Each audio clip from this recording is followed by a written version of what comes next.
This is a public service announcement for Mental Health Awareness Month. Your well-being matters to us, on and off the mic. As we honor mental health awareness, we want to remind our listeners that it's okay to pause, to ask for help, and to care for yourself in whatever way you need. Whether you're listening to unwind, find clarity, or just feel a little less alone, thank you for being here. This space was created with you in mind. You're not alone, you are valued, and your mental health is just as important as your hustle. With love and light, Presente.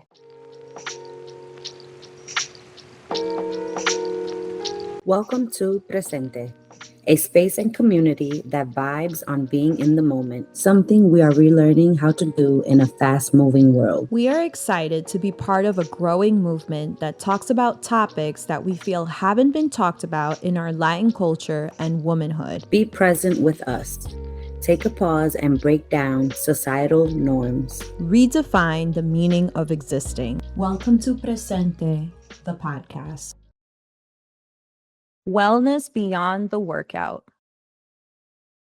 No matter what age we are, our health is our wealth. Our well-being is physical, mental, and emotional. Without it, we cannot continue our journey. Our health carries us from one chapter to the next. Treat your body as a temple so that you are able to do your soul's work. When we treat our physical needs with respect, you reconnect to the awakening of your spirit and energies life still has in store for you. Move your body, girl, courtesy of Nina Sky. I love that song. It makes you want to dance. Hola, hola, hola, mi gente. This is Matt Cárdenas, and you are listening to the Presente podcast.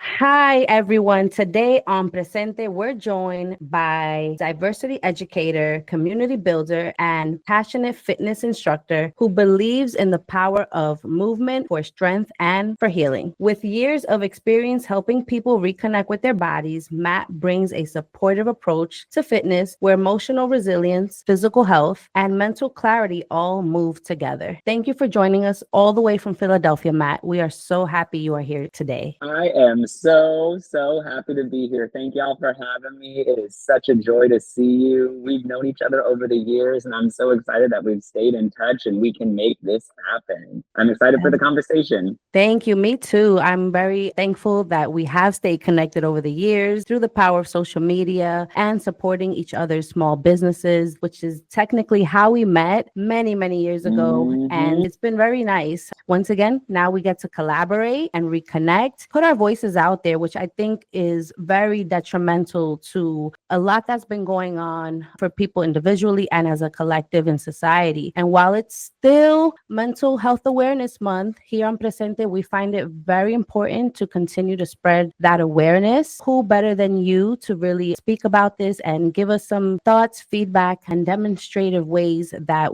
as a collective, our listeners can also apply in their lives Mental Health Awareness Month and forever. While we have you here, I know that you are also a big part is what you do is as a fitness instructor. What does healing through movement look like at a Matt Cárdenas fitness class? All right. Well, thank you so much for all your kind words. I'm so excited. Yeah, so in thinking about the idea of healing, it can get a little dicey, right? When it comes to the world of fitness, because I think that fitness and movement can be something that can be healing for some people, but I get weary when people try to use it as like a cure-all, right? People can get hyper fixated on the idea of the mysticism around fitness. And if I go really hard in my fitness journey, then that's going to heal me. Or if I take this and I try to pay really close attention to this yoga class, then all of a sudden my mind's going to open and I'm going to be healed. And I think while fitness and movement can definitely have its positive effects on people's life, I also think that it's fair to say that there can be negative connotations with it. People can get hyper fixated on it. They can become dependent on it. They can can get caught up in the social media of it all and comparing themselves to what they see on social media. And if they don't see that looking back at themselves in the mirror, all of a sudden they feel like failures. And so the way I like to think about it is healing looks different for everybody. Fitness and movement looks different for everybody. And so there is not a universal like band-aid that you can put on whatever it is that you need to be healing, and this workout is going to help you get through that, right? I think it's more important for people to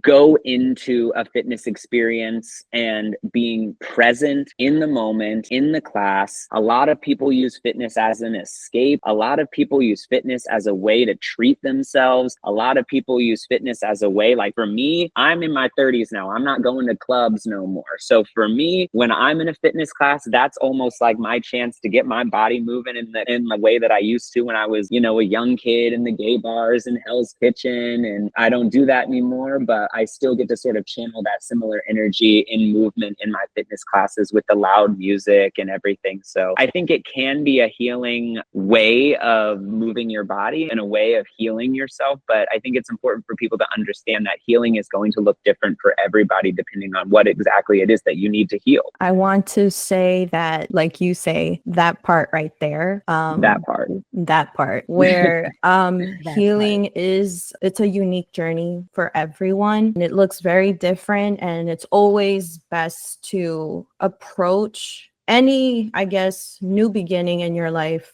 whether it be movement or any new spiritual journey, through steps, because there's power through micro movements. And it's definitely, Absolutely. A tip of the iceberg. People, like you said, in social media always see the glam of it, but deep down, there's other things within our emotional well-being that needs to be addressed. So I think that those things are definitely something to, think about. I love what you said there too about like the process of it. Like that's something that I'm working on with myself right now, is I'm such like a results oriented person. Like I know what I want. I know where I want to be and I can see it and I just want to get there. But I'm trying now that I am in my 30s, and I'm trying now to enjoy the steps that it takes to get there and the process of it all, because I'm an impatient person. So I just know that about myself. I do not have the patience that many people do. And I think that I'm trying now to sort of sit more in the process, enjoy the process, and realize that so much of the healing that we're talking about doesn't necessarily come from the end product. It comes from the journey of getting there. That's how you heal, right? And that's what I'm trying to, I love that you put it that way. Let me ask then, why is movement, whether going to the gym or working out, a great way to motivate your mindset? Oh man, I mean, for me, it's all about perspective. So like a fitness experience might be a tough workout to make you feel some type of way, like I'm doing this hard workout and I feel strong and this, that, and the other. I think it's a great way to motivate your mindset, because through that toughness, that is a sign of what you are able to be resilient in. That is a sign of what you're able to get through. And it might be a little bit more literal of an understanding of it, right? Like I'm, as a fitness instructor, going to present you with this hard workout. And then it is my job to coach you to getting through that workout, getting to the end of the workout and feeling successful at the end of it. And I think a lot of times people will boil down that 45 minutes or an hour or whatever they have in the fitness studio. They'll boil it down to just that situation. But if you think about it, like if you're able to get through something really difficult, like a really hard workout, and you're in the moment and you really commit to that work, that shows that you have strength that you can carry over to other things in your life. Whatever it is that you're going through, like it shows that you have the ability to do something difficult. I tell my classes all the time, like, give yourself credit.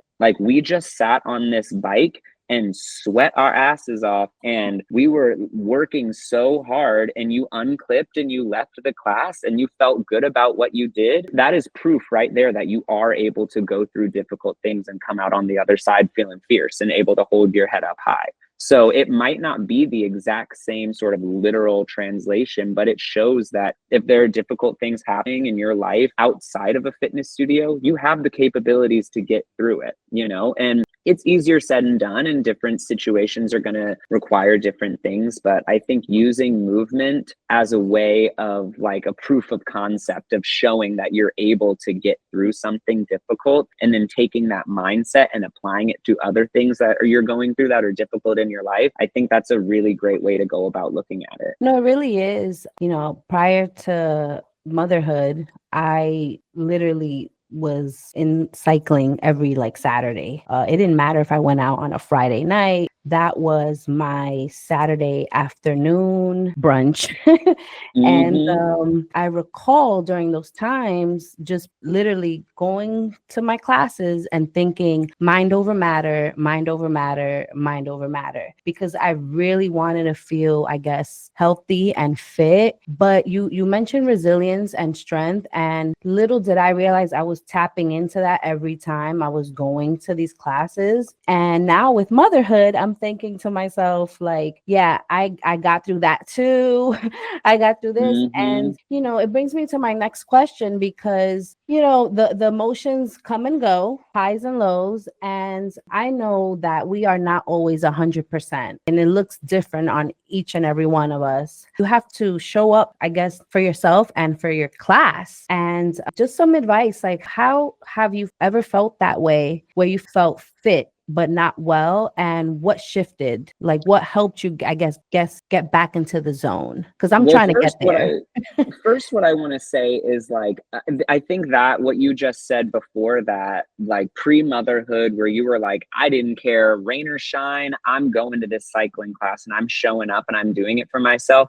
In that moment, it feels like you're like, okay, I'm committed to this, like this fitness class, right? But having the ability to be so disciplined in saying, whatever I did the night before, this, that, and the other, I'm still going to show up for this. That is, whether that's a fitness class or not, like that is a skill that a lot of people do not have. A lot of people do not have the discipline, right? That's sometimes the hardest part of even getting yourself to go to a fitness class, is like, maybe you go to one or two and you're like, I had a good time. And then it's sort of, life happens and it just goes to the bottom of your priorities list. Yeah. And like you showing your ability to have like the discipline that it takes to say, you know what, rain or shine, whatever mood I'm in, like I'm going to show up. That's something that you can translate into so many more aspects of your life. You know what I mean? Like you can take that discipline that you learn from committing to a fitness experience, you can relate that to so many things, especially I'm sure now in motherhood, where you have to stay disciplined in the way that you want to make sure. I mean, you're raising the next generation of humans that are going to be walking this earth. There's a lot of responsibility in parenthood, and you're raising the next generation, and that takes an unbelievable amount of discipline. And it's cool to think as a fitness instructor that perhaps maybe some of that discipline in you got stronger because of your commitment to something like a fitness class, And so I really appreciate your perspective there. But to answer your question, like if I've ever felt fit but not well, yeah, 100%. There is a really high level of toxicity in the fitness, health, and wellness space. And I think a lot of it comes from social media. A lot of it comes from expectations and, the way the standard of beauty, especially in the United States of America, which has been traditionally white, traditionally straight, traditionally like very, homogenous in what beauty looks like. And I think that fitness in many ways, though there is a lot of change happening in the industry, which I'm really proud to be a part of, but fitness in a lot of ways has almost reinforced that. And a lot of the people that you think of when you think of fitness influencers are really buff, strong, straight white men, or even just like straight men in general, or like the girly pops with their aloe sets and the like this, that, and the other. Like there's nothing wrong with that. There's nothing wrong with any of it. But if we continue to say that this is the only way to be fit is if you look like this, or if you behave like this, or if you dress like this, that's not helping anybody. But I've definitely had to deal with that type of insecurity. I mean, I am a gay, effeminate Mexican kid, and I don't think I could be more opposite to what the standards of like this fitness man would look like. And so I feel like I've always had to fight 2, 3, 4 times as hard just to get people to take me seriously. Do I have the experience? Yes. Do I have certifications? Yes. Have I been in the industry for a long time? Yes. Do I know people? Yes. Have I taught many different modalities? Yes. And yet, even with all of that, when I tell somebody that I'm a fitness instructor, it's not the type of sort of automatic belief that some of my other counterparts they benefit from. So I feel like I've always had to prove myself because I don't look like what the traditional idea of a fitness instructor would be. But I really try to instill in anybody that takes my class that fitness is not about how you look. It's about how you feel. It's about being healthy and moving your body. Sure, absolutely. But like healthy is going to look different in different people's bodies. You know what I'm saying? Like not everybody is going to look that way. And I think it's important for fitness instructors to make sure that they're emphasizing that to people. And I think a lot of fitness instructors don't.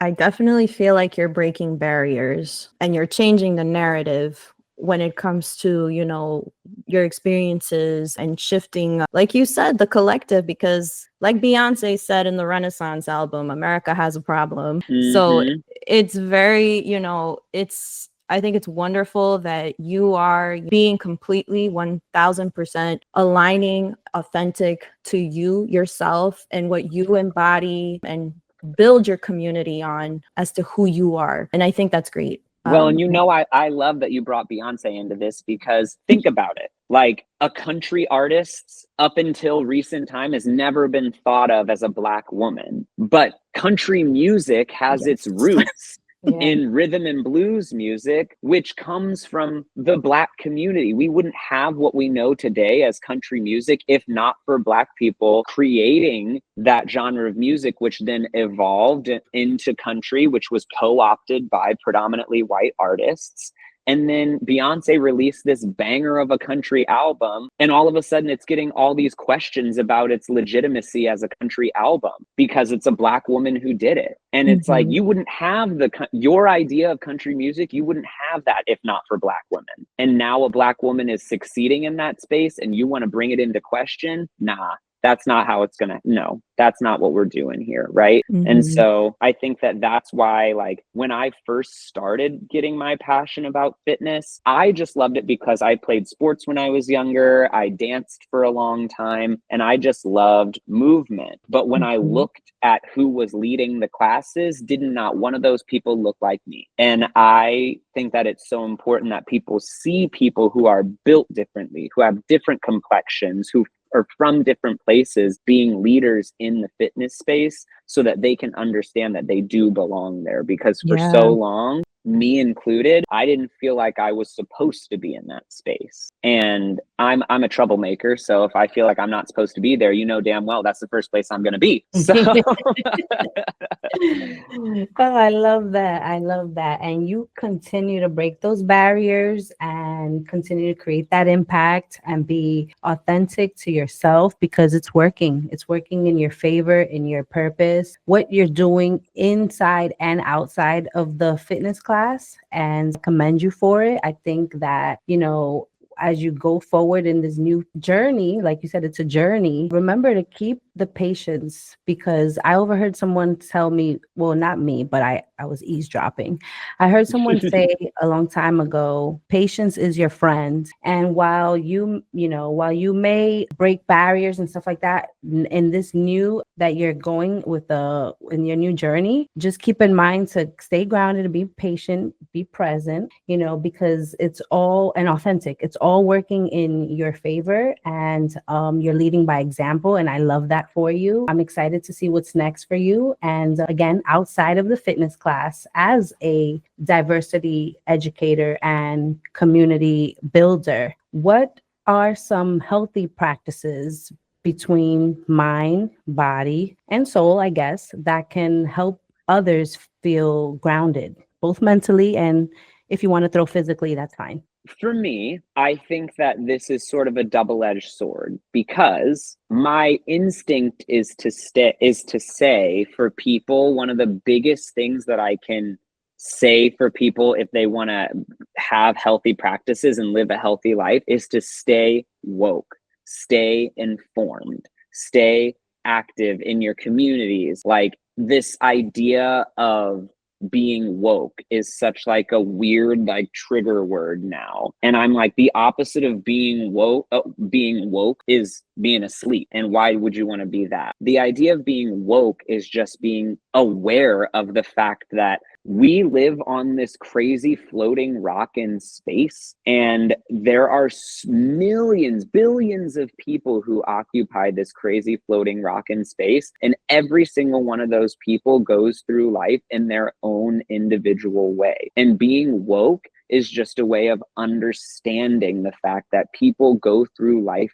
differently, and whether you agree with the way that they are living their life or not, you should be aware that they exist, and you should offer them the same respect that you expect to get in return. And so I think it's important now more than ever to be aware of all the things going on in the world within our government, especially as a Latino person, as it pertains to what's happening in our country now, with Latino people just being pulled off the streets, citizens, people who are here legally being pulled off the streets. And I don't want to take this to too political of a place, but by all of that, what I mean is just, it is so important to be informed, because in this day and age, being ignorant is a choice. You have access to so much information that if you still choose to stay ignorant, you are choosing that ignorance. And ignorance is not going to move us any more towards a healthier, happier future. So the reason that I say that that's a double-edged sword is because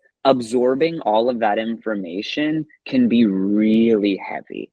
It can be really draining. It can be really hard to hear about some of the inequities that are going on in our country and around the world. And I respect that, because I want people to stay aware, but also set boundaries and understand that if you feel yourself getting to a place where it is becoming overwhelming, there's nothing wrong with stepping away for a second, taking a few deep breaths, maybe closing that laptop, turning off your social media for the night, and just putting on some bullshit TV and, vegging out on the couch. There's nothing wrong with that. But I do think that it is so important for people to be informed about what's going on in the world around them, because if you feel like things like politics do not affect you, I guarantee you are wrong. Because whether we like it or not, our political systems affect every single one of us. And it is so important that those of us who don't have the privilege of just ignoring it for fear of being swiped off the street, you know what I mean? Like, we have to be aware. We have to. But as you are educating yourself, as you are being aware of what's going on in the world and in our country, you also need to make sure that you set boundaries and say, you know what, I need to be informed, but this isn't making me feel good, so I need to step away for a second. Maybe I'll continue my education tomorrow. So I think it goes, it is a double-edged sword, because it can be very tough, but it's also just very, very important. I like how you put, I'll continue my education tomorrow. Yes. It's every day is a new learning experience. So thank you, and well said. Yeah, I agree. And yes, being aware of this crazy matrix bubble we live in is very important. And like you said, there's a lot happening in the world, a lot that we need to be more empathetic in this crazy world that we live in, just to keep ourselves aligned back to what we are, which is we are humans, back to our humanity. Well, let me ask you too, if you don't mind. I want to hear from the both of you too about, like, let's say that somebody can take both of our advice, right? So if my advice is like, we need to stay woke and aware of what's going on with the world, when I get to a point where that becomes overwhelming, I'd like to hear from either of you on, like, okay, when you start that feeling of being overwhelmed, what is something that someone could do? Pull back. Hey. Unplug. I tend to do that as many times as I can, just because of the many hats that I wear. And I'll go days without being on social media as active or stepping outside. just because like I just want to lounge. But yeah, unplug, setting those boundaries, hitting that reset button mindfully, as well as your body will tell you if you need to take a moment. And every now and then, especially when I can, I sure do. For me, it's definitely to use my imagination and put myself into creative projects. It's something I'm very passionate about. I have like a bajillion ideas in my mind, and I like to act on them when I can because lives. But definitely in the power of creation. For example, this podcast, that Jennifer and we both co-host. Also, I once upon a time ago had a YouTube channel. I still do. I still haven't quit it technically, but one day I'll get back to that. Drawing, I love to draw. And these are just like hobbies, I guess, to throw yourself into a hobby that you love, even if you're not perfect at it. It doesn't matter. Yeah. But that's like oftentimes what fitness can be for people. And I think it is a great thing for people to use. Like I said, it fitness, like for example, like at Soul Cycle where I teach, we have like a no phone policy in the room, right? So for those 45 minutes or hour or however long the class happens to be, you are in that room, clipped into the bike, in the moment, eliminating a lot of the distractions that go on behind or outside of the doors of the studio, right? And we do that intentionally.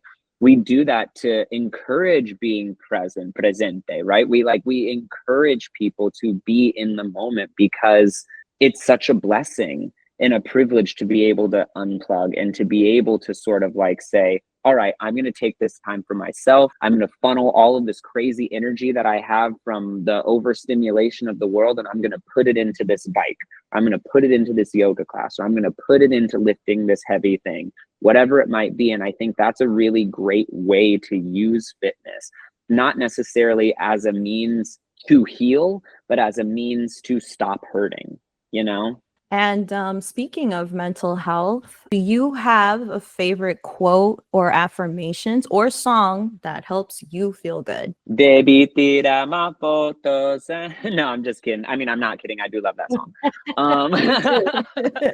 But honestly, there's a quote on my Soul Cycle page that I just randomly stumbled across, and it goes like this: believe you deserve it, and the universe will serve it. And I think that is just like, yes, snaps all around. I think that is one of the coolest phrases that I've heard in a long time, because that first part is so tough. That first part, like believing you are worthy of love, believing you are worthy and deserving of taking time out for yourself and nobody else. I'm going to steal that one. Yes, believe you deserve it and the universe will serve it, because you have to sort of stimulate the universe around you. The universe is not just going to operate without you putting in some work, right? I almost think about it like a hamster wheel, right? Like you look at a hamster wheel, and without the hamster in there running like crazy, it's just a wheel. It's just sitting there. You have to go in there as that cute little hamster and start running to get it to move, right? You can't expect it to move without you putting in the work.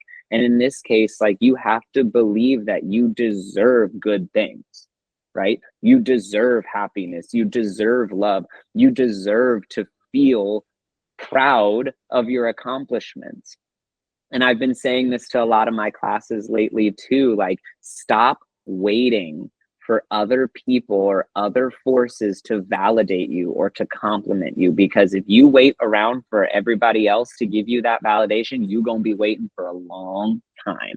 You need to be the person who looks in the mirror, and that person that looks back at you has to be able to say, you are a badass. You are awesome, right? You have to be able to provide that to yourself. And that's much easier said than done. It takes a lot of time to be able to say that you deserve these things, but you do. And once you start to believe that you deserve it, it is my belief that the universe will, conjure up the energy that you need to serve the greatness that you are entitled to just by being a dope person. Everybody listening, you are always enough.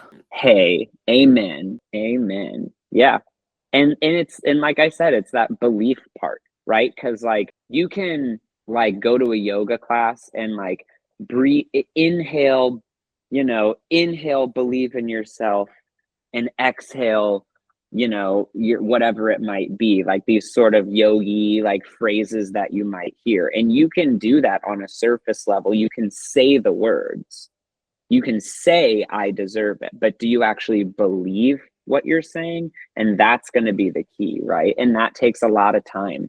And it honestly takes a lot of pain. It takes a lot of being beat down for you to actually believe that you deserve those positive things, because you're able to see that you can come out of those dark spaces and into the light. And I think that's just like such a vital part of it, is actually believing it, not saying you believe it, but actually believing it. This is something myself, I'm still kind of processing how to really like believe in myself. And also, by taking steps towards it, I feel like, for example, I also do motion graphics. And it's something I found very, yes, it's something I found very intimidating to do.